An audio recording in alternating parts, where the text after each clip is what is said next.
The stock acting like it wants to come off these lows in overtime was down as much as 3% now, maybe about 1.5%. How big a deal is that projection, that confidence it sounds like we're hearing from Tim Cook about the holiday quarter in the iPhone? This stock's going to be green. I mean, ultimately, if you look at that guidance, what you're seeing in China, remember there was only 1 week of iPhone 17 in the quarter. Everyone's focused on December, and that's very robust in terms of what we're seeing on iPhone demand specifically out of China. And then you look at what I believe services, massive double-digit growth. Look, you go back to the last 6-9 months, company back against the wall. Now you have this number. And then look, what I believe, everyone's playing for AI. You look at Amazon, look at the hyperscalers. You see what's happening on authentication. We see on Orbs. I think you also see on CrowdStrike and some of these cybersecurity names. Apple's going to get into the AI party. And that, I believe, is worth $75 to $100 a share. If you're an investor right now, I think it's a pound the table moment for the stock. Pat Moorhead, Steve Kovac reporting there that Tim Cook says Apple Intelligence is on track for them to deliver as they promised next year. You combine that with the holiday season that they're projecting for the iPhone. How does this set Apple up, do you think? So, John, it's really going to depend on the installed base that can't run Apple Intelligence. And as we progress, every slip of Apple Intelligence, more of these iPhones can support it. A year ago, had we been in the same place, I would have said it would make I think I was talking along with Dan Ives about a super cycle, and it just didn't happen.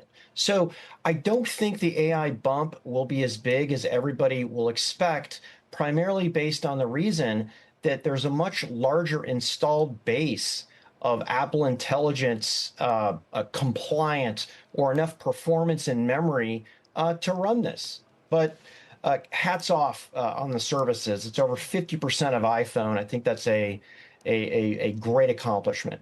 So, Dan, is this in a way a pull forward because Apple's getting these 16, 17 sales now versus, AI not being the thing to deliver? Is that a bad thing?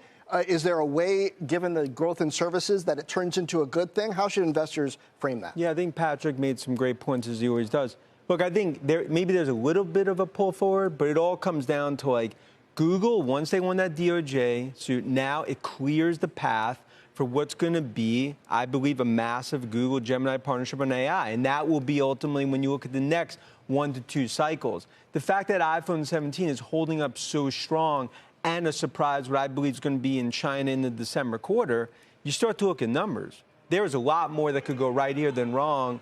And I think that's why this continues to be. You could have a $350 stock. You could have a $400 stock if they get AI right. If you're wrong here or there, I think minimal downside. That's why, in my opinion, it's one of the top large cap names to own here, along with some of the other big tech names. Pat Moorhead, beyond iPhone, if we're looking at Mac and a possible halo effect from some of this phone buying, I mean, it does seem that it would help if consumers, if end users have multiple modern Apple chips at their disposal to run whatever it is that the company's offering. Where else should investors look for potential upside, if not driving revenue like iPhone, at least driving EPS upside?